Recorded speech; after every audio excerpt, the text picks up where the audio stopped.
Good morning, all of you. Welcome to our audit discussion. So basically we are discussing ACCA paper F8. तो बच्चों आज हम लोग एक नया टॉपिक हम लोग डिस्कस करने वाले हैं. That is our ISA 701. That is regarding the key audit matters. So key audit matters पढ़ने से पहले कुछ यहाँ पे बेसिक इंफॉर्मेशन है जो हमारे बेसिकली ऐप के बारे में है. So our mobile application name is foundation learning है और ये गूगल प्ले स्टोर पर अवेलेबल है. तो आप सभी इसको अपने डाउनलोड कर सकते हैं and also you can go through our different courses. So at present we are providing paper F3, F7, F8, SBR, AA and USCMA. तो ये सारे कोर्सेज आपको अवेलेबल हैं, तो आप इनके लिए सब्सक्राइब आप कर सकते हैं. And our website is foundationlearning.in. And for more details, you can contact to this number. So ये कुछ basic understanding है हमारा. अब आज का बच्चों हम लोग टॉपिक शुरू करते हैं. That is our key audit matters. I hope आप सभी जो भी वीडियोस अभी तक अपलोड हुए हैं रिगार्डिंग दिस पेपर F8, आप उन सभी को एक सीक्वेंस में देख रहे होंगे, क्योंकि सीक्वेंसिंग इज वेरी इंपॉर्टेंट. अगर आपने बीच में मान लीजिए इस पर्टिकुलर वीडियो से पहले अगर आपने प्रीवियस वीडियोस नहीं देखे हैं तो मेरा आपसे यही रिक्वेस्ट है, so before watching this video आप पहले के वीडियोस देखिए, क्योंकि मैंने पूरे सीक्वेंस में स्टेप बाय स्टेप सारी चीजें मैं कवर कर रहा हूं. और इसमें बेसिकली हमारा जो बेस स्टडी मटेरियल है वो हमारा कापलान का पब्लिकेशन की जो किताब है दैट आई एम फॉलोइंग. और उसके अलावा भी और भी 2-3 मटेरियल्स हैं जो मैं फॉलो कर रहा हूं, जो बेसिकली मैं जब भी मुझे एक्स्ट्रा कोई इलिस्ट्रेशंस वगैरह कराने पड़ेंगे, एग्जांपल्स वगैरह कराने पड़ेंगे, तो वहां पर मैं यूज करूंगा. एंड ऑल्सो जो हमारे ACCA के द्वारा जो ऑफिशियल वेबसाइट है उसमें कुछ हमारे टेक्निकल आर्टिकल्स गिवन है. Technical articles regarding audit and assurance. तो जो टेक्निकल आर्टिकल्स हैं उन सभी को बेटा मैं इसमें अपने डिस्कशन में मैं कवर करूंगा, ताकि आपका ओवरऑल आपकी प्रिपरेशन बहुत बढ़िया रहे. कोई भी ऐसा पॉइंट, कोई भी ऐसा कॉर्नर मैं नहीं छोड़ने वाला हूं. हम सारे एग्जांपल्स करेंगे. All technical articles I will cover. पर टेक्निकल आर्टिकल जैसे जैसे हमारे टॉपिक्स बढ़ते जाएंगे ना, तो उन टॉपिक्स में जो जो टेक्निकल आर्टिकल्स हैं तो उनको मैं ऐड करके, कापलान तो करेंगे ही करेंगे, उसके अलावा जो भी टेक्निकल आर्टिकल्स होंगे उसको मैं ऐड करके आपको कराऊंगा. जैसे फॉर एग्जाम्पल आज हम लोग एक नया टॉपिक कर रहे हैं, that is key audit matters. So key audit matters जो आपके मॉड्यूल में है कापलान की किताब में, वो तो हम करेंगे ही करेंगे. बट उसके अलावा अगर कुछ भी एक्स्ट्रा मैटर अगर हमें मान लीजिए टेक्निकल आर्टिकल्स में अगर गिवन है तो उसको भी मैं यहां पर इनकॉर्पोरेट कर दूंगा, और उससे रिलेटेड कोई भी एक्स्ट्रा क्वेश्चंस है वो भी हम लोग करेंगे. So let's start our discussion today. So key audit matters, देखिए नाम से ही पता चल रहा है, इट इज अ की. की means very very important. There are certain matters which are very important for the auditor. So these are called key audit matters. ये just मैंने एक पिक्चर यहाँ पे शो करी है. So this is our main slide. Key audit matters. International Standards on Audit 701. ISA 701 deals with key audit matters. सबसे पहले समझाने से पहले let's see the definition. ISA 701 says communicating key audit matters in the independent auditor's report requires auditors of listed companies to determine key audit matters and to communicate those matters in the auditor's report. जो basically हमने पिछले classes में जो independent auditor report का जो पूरा format पढ़ा था, तो उसमें one of the heading is key audit matters. तो जितनी भी लिस्टेड कंपनीज हैं, so for all listed companies it is compulsory that the auditor should mention the key audit matters in his independent auditors report.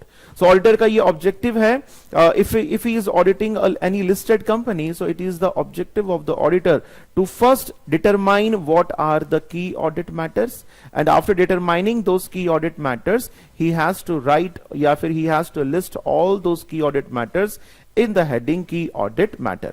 So this is the thing, key audit matter. अब important point ये है कि चलो ठीक है, listed companies के लिए तो ये कंपलसरी है, देन नॉन लिस्टेड कंपनीज के लिए it is not basically compulsory.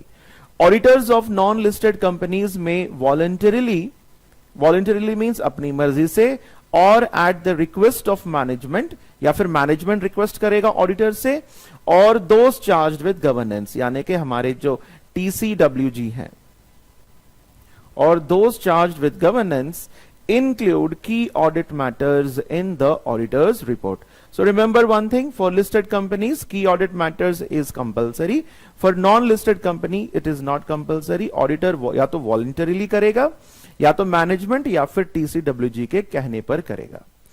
अब बेटा आगे बढ़ने से पहले मैं आपको थोड़ा सा समझा रहा हूं बेसिकली ये होता क्या है. जब भी ऑडिटर किसी एंटिटी का ऑडिट करने जाता है तो उसके सामने there are certain important audit matters, उसके सामने कई सारे ऑडिट मैटर्स आ जाते हैं. जैसे फॉर एग्जांपल गुडविल का कोई इवैल्यूएशन करना है, गुडविल किस तरीके से कैलकुलेट हुआ है वो कोई मैटर आपको डिस्कस करना है, या फिर कोई और डिफरेंट केसेस हैं. मतलब जब भी ऑडिटर को लगता है कि this particular audit matter is important for me, और वो उस ऑडिट मैटर्स को टीसीडब्ल्यूजी से डिस्कस करेगा. There are so many matters while conducting an audit. Basically, auditor what does? Auditor generally communicate with the TCWG on so many matters. कई सारे ऐसे मुद्दे होते हैं जिनके बारे में ऑडिटर TCWG से कम्युनिकेट करता है. तो उन सभी मैटर्स जो ऑडिटर ने TCWG से कम्युनिकेट किया है, उनमें से कुछ मैटर्स को ऑडिटर जो है की ऑडिट मैटर्स डिसाइड कर लेता है. जैसे मान लीजिए एक ऑडिटर ने टीसीडब्ल्यूजी से 50 मुद्दों पर बात करी. 50 मुद्दे क्या हैं? चाहे वो एंगेजमेंट के बारे में हो, गुडविल के बारे में हो, चाहे परचेजेस के बारे में हो, या फिर मैनेजमेंट रिप्रेजेंटेशन के बारे में हो. There are so many things. काफी सारी चीजों के ऊपर जो है ऑडिटर ने टीसीडब्ल्यूजी से कम्युनिकेट किया. बट सभी की ऑडिट मैटर्स नहीं है, उनमें से certain will be selected as a key audit matters. तो कहने का मतलब क्या है? की ऑडिट मैटर, अगर किसी भी चीज को की ऑडिट मैटर बनना है तो सबसे पहले कंडीशन क्या है कि वो मैटर ऑडिटर के द्वारा टीसीडब्ल्यूजी से डिस्कस किया हुआ होना चाहिए, और उनमें से कुछ जो इंपॉर्टेंट ऑडिटर को लगेगा उन्हीं को वो की ऑडिट मैटर्स करके डिसाइड करेगा, और उनको जो है इंडिपेंडेंट ऑडिटर्स रिपोर्ट में शो करना ऑडिटर की जिम्मेदारी है. If it is a listed company then it is compulsory. If it is a non listed company so auditor can do it as a voluntarily, या फिर मैनेजमेंट के या फिर टीसीडब्ल्यूजी के कहने पर. नाउ अब आपके सामने एक स्लाइड है. Now this is the slide. Now see की ऑडिट मैटर्स डिफाइंड. डेफिनेशन देखिए यहां पे क्या लिखा है. Those matters that in auditor's professional judgment, those matters that in auditor's professional judgment, auditor सालों से काम कर रहा है तो उसका professional judgment होता है.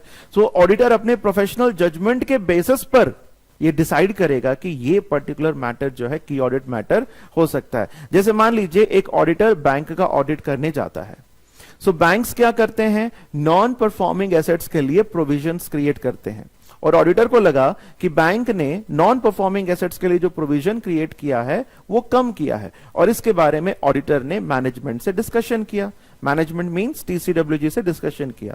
नाउ अब अगर ऑडिटर चाहता है कि ऑडिटर को लगा नहीं इन्होंने जो है प्रोविजन कम क्रिएट किया था, तो इसके बारे में फिर मैंने उनसे बात करा वगैरह वगैरह, lots of things happened regarding that particular non performing assets.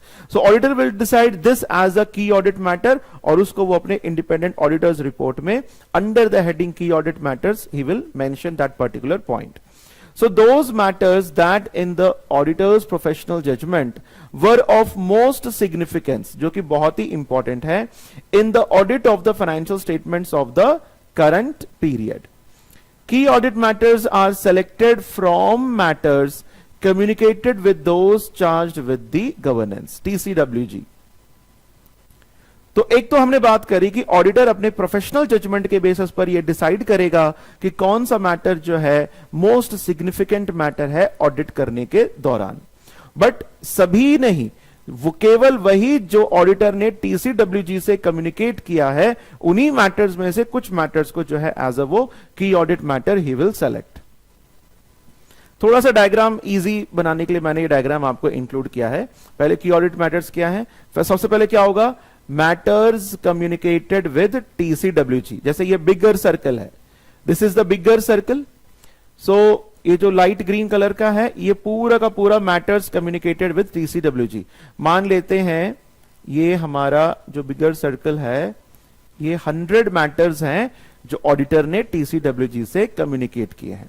फिर आगे लिखा है matters requiring significant auditor attention, और इनमें से मान लीजिए 60 मैटर्स में और 60 मैटर्स के अंतर्गत ऑडिटर ने काफी ज्यादा अटेंशन दिया है, मतलब बड़े ध्यान से, बहुत ही ध्यान से प्रोसीजर्स वगैरह लगा करके ऑडिट एविडेंस ऑब्टेन करके बहुत ही बारीकी से काम किया है।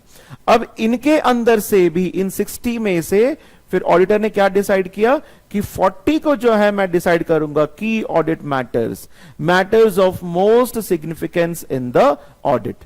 तो अब ये 40 जो की ऑडिट मैटर्स हैं इनको जो है अब ऑडिटर कहां पे शो करेगा, अपने इंडिपेंडेंट ऑडिटर्स रिपोर्ट में under the heading key audit matters. I think सभी को क्लियर है बेटा। सो दिस लाइट ग्रीन, एक तरीके से हम लोग वो सबसेट्स नहीं पढ़ते, सबसेट होता है देन उसके ऊपर उसका फिर फर्दर सबसेट होता है, इस तरीके से। सो बिगर सर्कल में कितने मैटर्स हैं, 100 मैटर्स हैं, ये सारे के सारे ऑडिटर ने टीसीडब्ल्यूजी से कम्युनिकेट किए हैं। उन 100 में से 60 पर ऑडिटर ने बहुत ध्यान से काम किया है और 60 में से 40 को ऑडिटर ने जो है की ऑडिट मैटर्स करके डिसाइड किया है, और इन्हीं 40 को जो है ऑडिटर अब अपने इंडिपेंडेंट ऑडिटर्स रिपोर्ट में शो करेगा। सो बहुत ही सिंपल तरीके से अच्छे से डायग्राम में बताया गया है। नाउ इस की ऑडिट मैटर्स के रिगार्डिंग में देखिए, how to determine these matters, इनको कैसे डिटरमाइन करना है, how to communicate these matters, इनको कैसे कम्युनिकेट करना है, how to document these matters, ये तीनों प्रश्न जो हैं ऑडिटर के दिमाग में चलेंगे। ऑडिटर ने देर आर कुछ तो बेसिस होगा जिसके बेसिस पर ऑडिटर ने इनको डिटरमाइन किया कि ये हमारे की ऑडिट मैटर्स हैं। तो वो किसको कौन से बेसिस पे डिसाइड किया है, that is auditor's professional judgement के बेसिस पर ऑडिटर ने डिसाइड किया है कि that these 40 are key audit matters. Then how to communicate these matters, auditor इन मैटर्स को कैसे कम्युनिकेट करेगा, अपने इंडिपेंडेंट ऑडिटर्स रिपोर्ट में अलग से हेडिंग लिखेगा की ऑडिट मैटर्स और वहां पर जाकर के इसको कम्युनिकेट करेगा। How to document these matters, इनके रिगार्डिंग जो है, मतलब इनके रिगार्डिंग जो है नोट वगैरह वो सारी चीजें ऑडिटर जो है मेंशन करेगा। चलिए ये एक डायग्राम है, एक और डायग्राम है वो भी मैं आपको एक्सप्लेन कर देता हूं, फिर उसके बाद जो है हम लोग मॉड्यूल से पढ़ेंगे। लगभग ये भी वैसा ही है। बिगर सर्कल वाला क्या है, matters communicated with TCWG, then इसके अंदर matters requiring significant auditors attention, and फिर this one KAM, matters of most significance in the audit. सबसे पहले इसकी हम बात करते हैं, auditors communication of significant matters to the board, that is those charged with governance should be the starting point to determine the key audit matters। ये starting point है। सबसे पहले हम, क्योंकि key audit matters हम वहीं से सेलेक्ट करते हैं, उन्हीं मुद्दों में से सेलेक्ट करते हैं जो कि ऑडिटर ने टीसीडब्ल्यूजी से कम्युनिकेट किया है। The number of key audit matters will vary depending on the size and complexity of the entity and the nature of its business environment। This is important point कि की audit matters कितने हैं। जैसे previous example में अगर मैं लूं तो हमारे की ऑडिट मैटर्स कितने मैंने सेलेक्ट कर लिए यहां पे 40। ये ज्यादा भी हो सकते हैं, कम भी हो सकते हैं। तो ये सारी चीजें किस पे डिपेंड करेंगी, size and complexity of, all this will depend on the size and complexity of the entity and the nature of its business environment.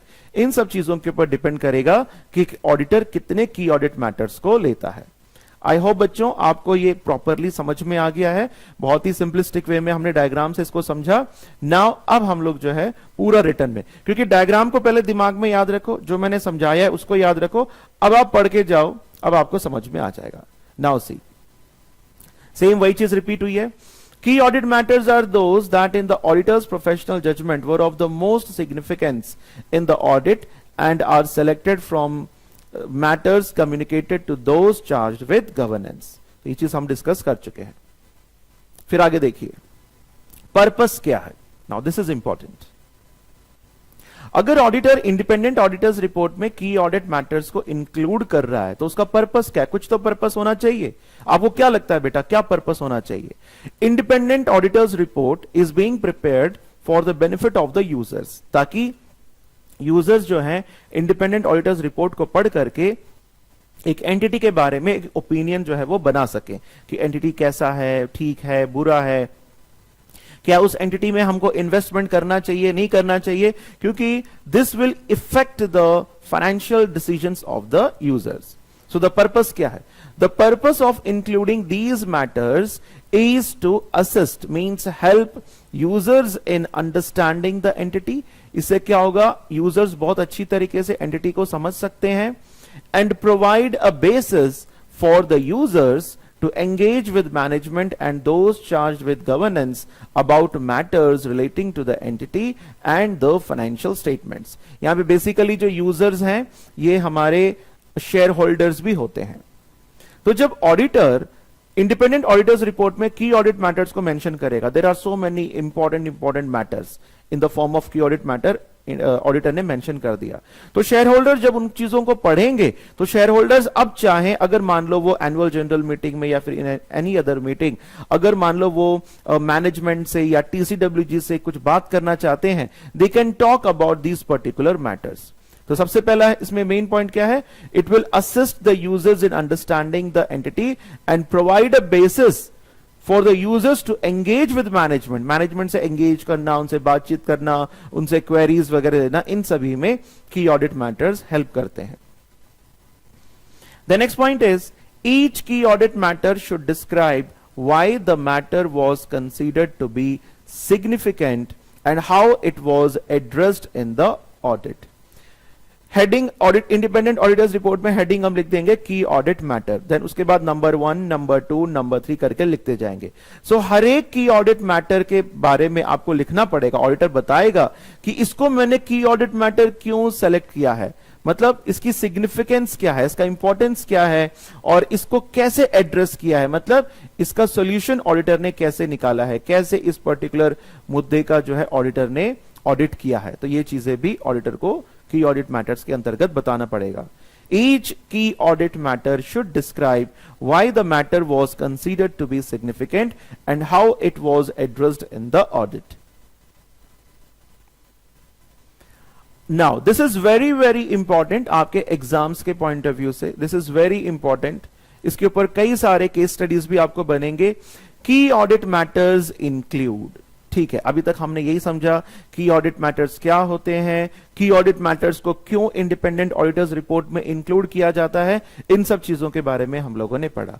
अब सवाल यह है की ऑडिट मैटर्स में किन किन चीजों को लिया जाता है। एक तो हमको, ये तो मैंने आपको बता दिया, फर्स्ट ऑफ ऑल ऑडिटर जो है कई सारे मुद्दों के बारे में जो है, कई सारे मैटर्स के बारे में टीसीडब्ल्यूजी से कम्युनिकेट करेगा और उनमें से अपने प्रोफेशनल जजमेंट के बेसिस पर उनमें से कुछ बातों को जो है वो की ऑडिट मैटर्स सेलेक्ट करेगा।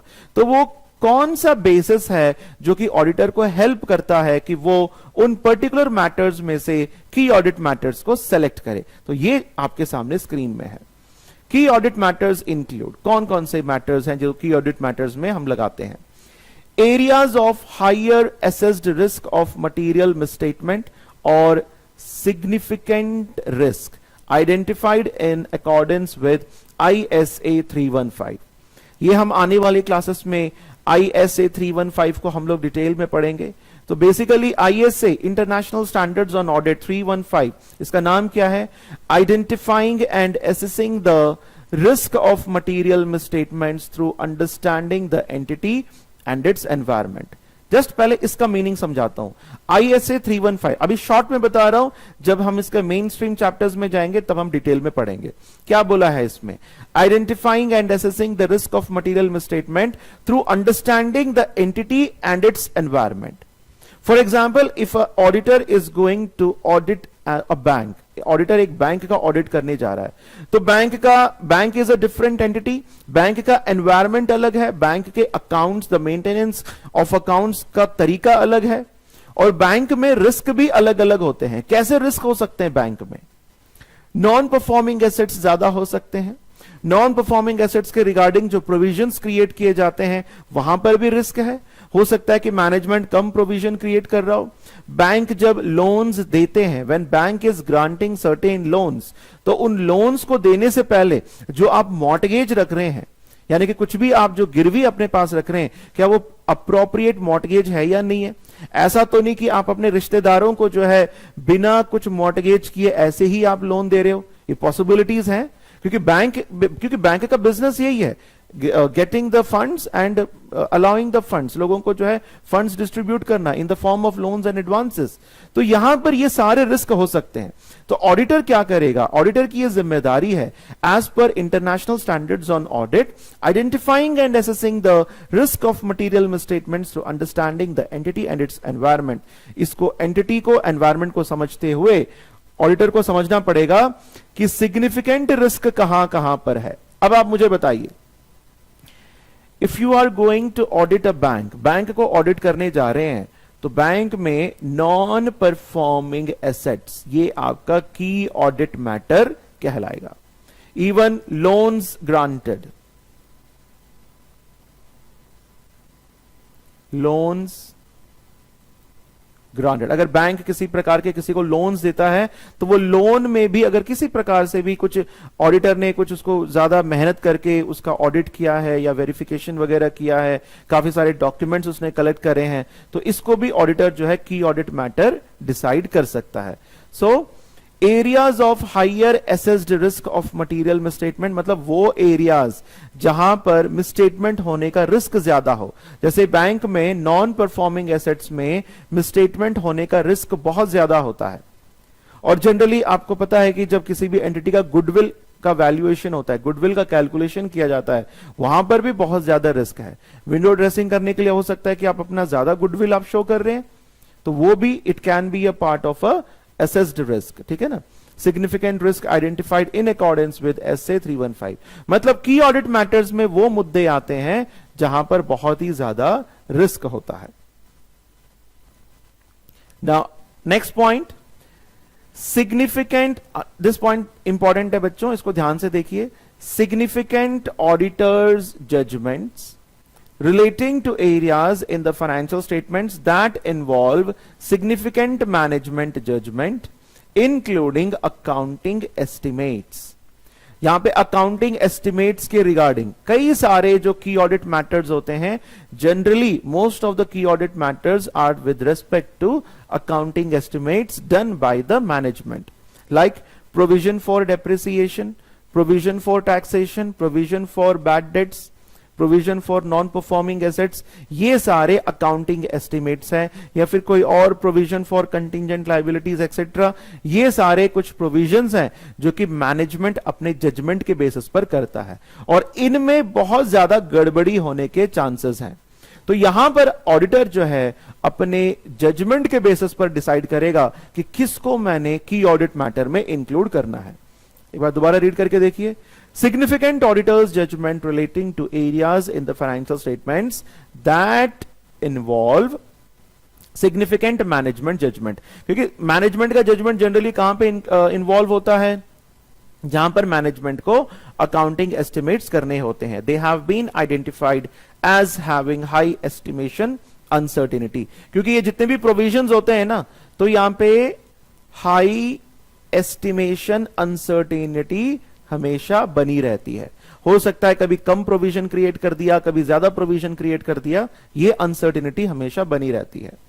And the last point is the effect on the audit of significant events और transactions that occurred during the period, यानी कि लास्ट ईयर, मतलब ड्यूरिंग द पीरियड कुछ भी सिग्निफिकेंट इवेंट्स हुए हो, लाइक एंटिटी ने अपना कुछ एक्सपेंशन किया है, या फिर एंटिटी के ऊपर कोई केस चल रहा हुआ है तो कंटिंजेंट लायबिलिटी होने के चांसेस हैं, या फिर कुछ ट्रांजैक्शंस वगैरह हैं, related party transactions, related party, ये सारी चीजें हम आने वाले चैप्टर्स में डीप में पढ़ेंगे। क्योंकि रिलेटेड पार्टी ट्रांजैक्शंस में बहुत ज्यादा फ्रॉड्स होने के चांसेस है। रिलेटेड पार्टी यानी कि जो मैनेजमेंट है उनसे भी जो भी रिलेटेड है, सगे संबंधी उनके हो गए, तो उनको हमने बहुत ही डिस्काउंट पे सामान वगैरह बेच दिया, जो कि which is not at arms length. जो कि नॉर्मल कस्टमर्स को हम मान लो 10% दे रहे हैं, तो इनको अपन ने जानबूझ के 40% का डिस्काउंट दे दिया, जो कि गलत है।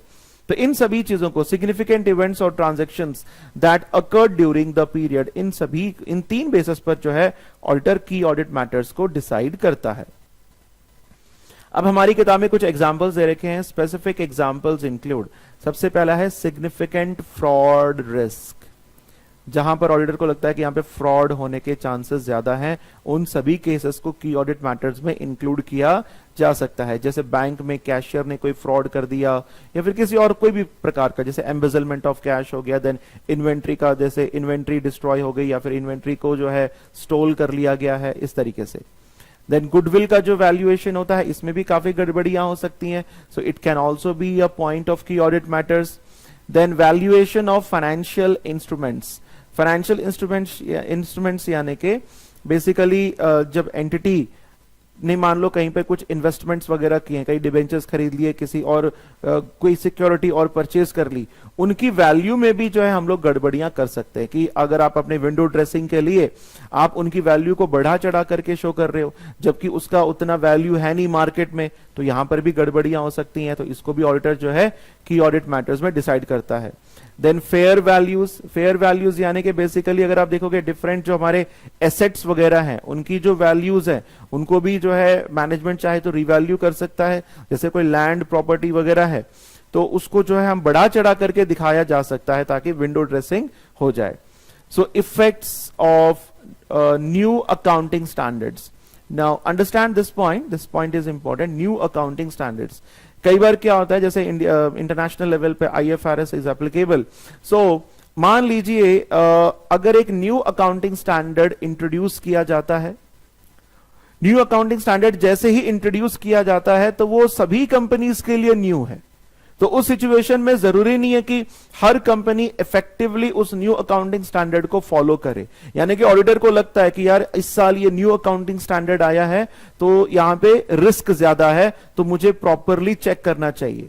यानी कि किसी एंटिटी के ऊपर इस साल नए अकाउंटिंग स्टैंडर्ड्स अगर एप्लीकेबल होते हैं, then being as an auditor मैं उसको प्रॉपरली चेक करूंगा, क्या वो प्रॉपरली डिस्क्लोज हुए हैं कि नहीं हुए हैं, whether the entity has followed the new accounting standards as per the norms और नॉट, ये सारी चीजें मैं जो है प्रॉपरली देखूंगा।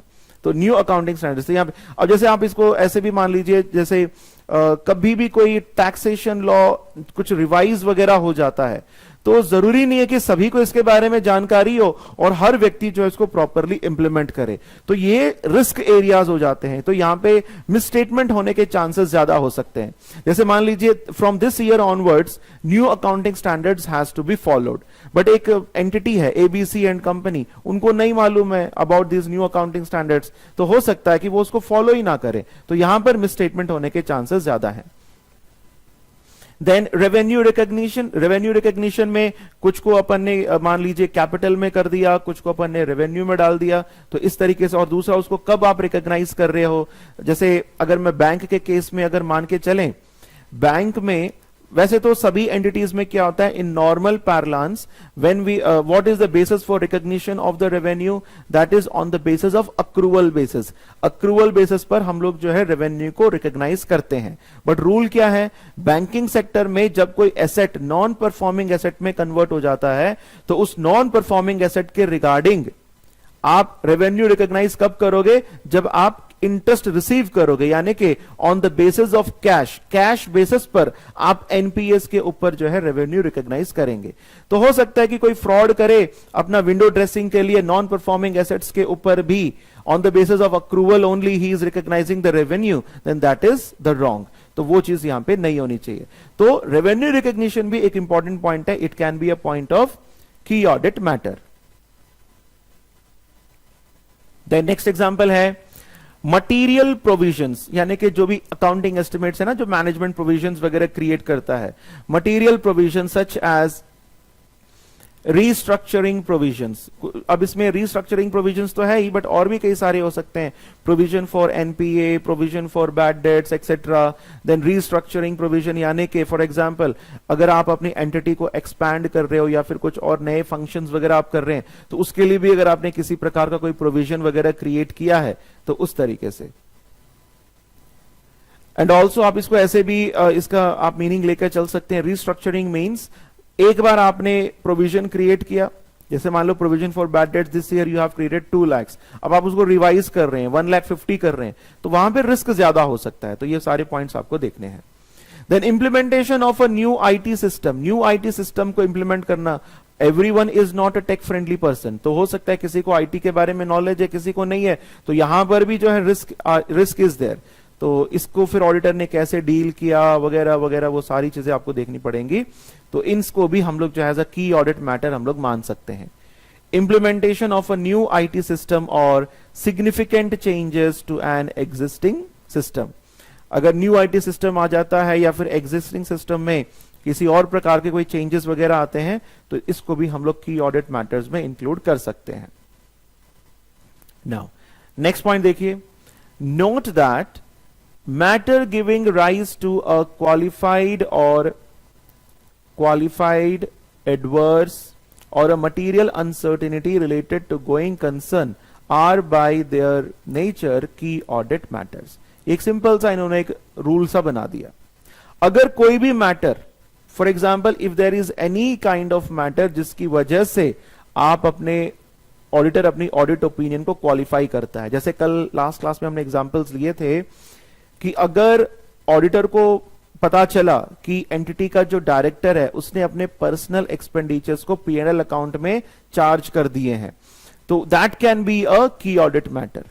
Then adverse opinion, adverse opinion जब भी ऑडिटर देता है कि मान लीजिए फाइनेंशियल स्टेटमेंट्स में काफी सारी गड़बड़ियां हैं, फ्रॉड्स वगैरह हुआ है, तो और ऑडिटर को यह सबूत मिला है कि because of this fraud most of the financial statements has been prepared in a wrong basis, या फिर आपने जो है अकाउंटिंग करने का तरीका ही गलत चुन लिया है, कैश बेसिस पर आप अकाउंटिंग कर रहे हैं, तो उस सिचुएशन में आप एडवर्स ओपिनियन देंगे। सो वो जो कैश बेसिस पर अकाउंटिंग करना या फिर डिस्क्लोजर्स प्रॉपर ना करना, all these will give rise to adverse opinion and these will be considered as a key audit matter.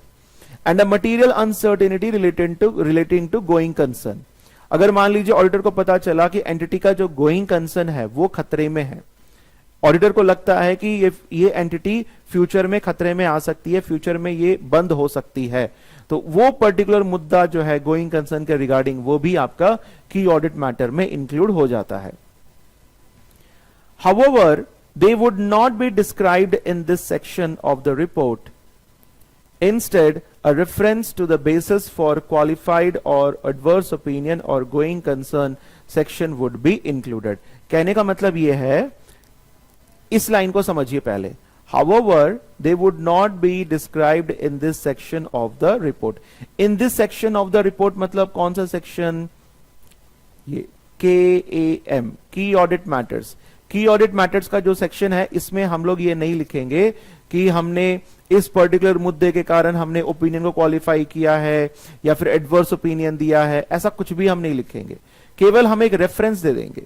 Instead, a reference to the basis of qualified or adverse opinion or ongoing section would be included। केवल जो है हम लोग एक reference दे देंगे कि because of these matters we are qualifying our opinion, इस तरीके से। आई होप बेटा आपको समझ में आ रहा है, ठीक है। नेक्स्ट है, yes, now this is again important. Starting में हम लोगों ने डिस्कशन में किया था कि if it is a listed company then it is compulsory for the auditor to mention this particular key audit matters. KAM का डिस्क्लोजर करना ऑडिटर के लिए कंपलसरी है। अगर मान लीजिए वो लिस्टेड कंपनी नहीं है तो फिर ऑडिटर के लिए वॉलंटरी है, या फिर मैनेजमेंट के कहने पर या फिर टीसीडब्ल्यूजी के कहने पर जो है ऐसा वो कर सकते हैं। If there are no key audit matters to communicate the auditor shall, तो ऐसी सिचुएशन में ऑडिटर क्या करेगा, discuss this with the engagement quality control reviewer. अगर मान लीजिए एंटिटी में कोई एंगेजमेंट क्वालिटी कंट्रोल रिव्यूअर है तो उससे वो डिस्कस करेगा कि भाई हमारे हिसाब से कोई भी ऐसा की ऑडिट मैटर नहीं है, तो फिर उसको उसके बारे में लिखने की जरूरत नहीं है। Communicate this conclusion to those charge with governance, और ये वाली बात आप किसको बोलोगे? दोज चार्ज विद गवर्नेंस को बोलोगे। Explain in the key audit matters section of the auditor's report that there are no matters to report. अब ये इंपॉर्टेंट पॉइंट है। अगर मान लीजिए ऑडिटर को लगा कि की ऑडिट मैटर्स के नाम पर उसके पास कुछ भी नहीं है, बट स्टिल आप क्या करेंगे? की ऑडिट मैटर की हेडिंग लिखेंगे if it is a listed company, और आप लिख देंगे नो मैटर्स टू रिपोर्ट, इस तरीके से। फर्स्ट पॉइंट है discuss this with the engagement quality control reviewer if one has been appointed. फिर उसके बाद पहले तो आप उसके एंगेजमेंट क्वालिटी रिव्यू कंट्रोलर से डिस्कस करेंगे, कम्युनिकेट करेंगे टीसीडब्ल्यूजी से, और फिर आप उसके बाद क्या करेंगे? की ऑडिट मैटर्स जो हेडिंग है उसके अंतर्गत आप बता देंगे there are no matters as such. Okay बच्चों, तो नेक्स्ट अब हमारा टॉपिक आता है technical articles regarding KAM. KAM के विद रिस्पेक्ट, कैम के रिगार्डिंग हमारे टेक्निकल आर्टिकल्स हैं। ये आपके ACCA की ऑफिशियल वेबसाइट्स पे गिवन है। ये पूरा करंट बेसिस को कवर करते हैं और आपके एग्जाम्स के लिए ये बहुत ही ज्यादा इंपॉर्टेंट है। तो मैं ऐसा करता हूं, इस पर्टिकुलर टॉपिक को जो है नेक्स्ट वीडियो में हम लोग इसको कंटिन्यू करेंगे। और आपको करना क्या है, अभी तक जितना भी हमने की ऑडिट मैटर्स को पढ़ाया है मैंने, इसको आप एक बार अच्छे से रिवाइज करिए, तभी जो है फिर मैं आप इस वीडियो को, नेक्स्ट वीडियो को आप देखिएगा। ठीक है बच्चों, तो बाकी जो है हम लोग नेक्स्ट वीडियो में करेंगे और हमारा टॉपिक रहेगा टेक्निकल आर्टिकल्स रिगार्डिंग कैम।